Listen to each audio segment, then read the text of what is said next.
Hello everyone, ಈ ಥರ ಮಕ್ಕಳಿಗೆ ಹೆಸರುಬೇಳೆ ರೈಸ್ ಕೊಡೋದ್ರಿಂದ ಮಕ್ಕಳು ಖಂಡಿತ ಇಷ್ಟಪಟ್ಟು ತಿಂತಾರೆ ಅಂತ ಹೇಳ್ಬೋದು. ಹಾಗೆ ಇದನ್ನು ಯಾವ ಥರ ಕೊಡೋದು, ಹೇಗೆ ಮಾಡೋದು ಅನ್ನೋದ್ರ ಬಗ್ಗೆ ನೋಡೋಣ. ಅದಕ್ಕೂ ಮುಂಚೆ ನನ್ನ ಚಾನಲ್ ಯಾರೆಲ್ಲ ಸಬ್ಸ್ಕ್ರೈಬ್ ಮಾಡಿಲ್ಲ ಹೋಗಿ ಬೇಗ ಸಬ್ಸ್ಕ್ರೈಬ್ ಮಾಡಿ.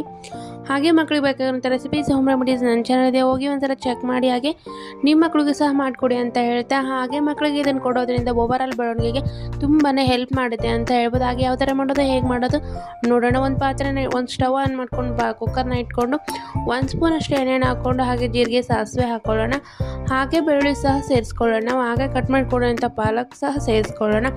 ಹಾಗೆ ನಾವು ಇವಾಗ ಒಂದು 2ರಿಂದ 5 ನಿಮಿಷವರೆಗೂ ನಾವು ಹಸಿ ವಾಸನೆ ಹೋಗೋವರೆಗೂ ಪಾಲಕ್ನ ಈ ಥರ ಫ್ರೈ ಮಾಡ್ಕೊಳ್ಳೋಣ. ಹಾಗೆ ಒಂದು 5 ನಿಮಿಷವರೆಗೂ ನೆನೆಸಿಟ್ಕೊಂಡಿರುವಂಥ ಅಕ್ಕಿನ ಸಹ ಸೇರಿಸ್ಕೊಳ್ಳೋಣ. ಹಾಗೆ ಇದನ್ನು ಒಂದು 2 ನಿಮಿಷ ಫ್ರೈ ಮಾಡಿಬಿಟ್ಟು, ಹಾಗೆ ಹೆಸರುಬೇಳೆ ತೊಗೊಂಡಿರ್ತೀವಲ್ಲ, ಅದೇ ಹೆಸರುಬೇಳೆನ ಒಂದು 2ರಿಂದ 3 ಸರಿ ವಾಶ್ ಮಾಡಿಕೊಂಡು ಈ ಥರ ರೈಸ್ ಜೊತೆ ಹಾಕಿ ಒಂದು 2 ನಿಮಿಷ ಇದನ್ನು ಫ್ರೈ ಮಾಡಿ, ಹಾಗೆ ಇದಕ್ಕೆ ಬೇಕಾದಷ್ಟು ನೀರನ್ನ ಸೇರಿಸ್ಕೊಳ್ಳೋಣ.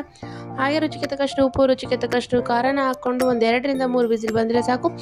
ಬಹಳ ಸ್ಮೂತಾಗಿ ಬಂದಿರುತ್ತೆ. ಆದಷ್ಟು ಮಕ್ಕಳಿಗೆ ವೆಜ್ಜಸ್ನ ಕೊಡಿ. ಹಾಗೆ ಮಕ್ಕಳಿಗೆ ಇದನ್ನು ಕೊಡೋದ್ರಿಂದ ಹೆಲ್ತಿಯಾಗಿ ಮಕ್ಕಳು ವೆಯ್ಟ್ ಗೇನ್ ಆಗ್ತಾರೆ ಅಂತ ಹೇಳ್ಬೋದು. ಹಾಗೆ ಇದನ್ನು ನಾವು 1 ಸ್ಪೂನ್ ತುಪ್ಪ ಹಾಕಿ ಕೊಡೋದ್ರಿಂದ ಮಕ್ಕಳಿಗೆ ಬೌನ್ಸ್ ಡೆವಲಪ್ಮೆಂಟ್ ಆಗುತ್ತೆ. ಹಾಗೆ ಮಕ್ಕಳಿಗೆ ನಾವು 3 ಸರಿ ಫುಡ್ನ ಪ್ರಿಪೇರ್ ಮಾಡ್ತೀವಲ್ಲ, ಹಾಗೆ 1 ಸರಿ ಫುಡ್ಡಲ್ಲಿ ನಾವು ವಿಟಮಿನ್ಸ್, ಮಿನರಲ್ಸ್ ಇರುವಂಥ ಫುಡ್ನ ಮಕ್ಕಳಿಗೆ ಕೊಡೋದ್ರಿಂದ ಮಕ್ಕಳಿಗೆ ತುಂಬಾ ಒಳ್ಳೆಯದು ಅಂತ ಹೇಳ್ತಾ, ಥ್ಯಾಂಕ್ ಯು ಫಾರ್ ವಾಚಿಂಗ್.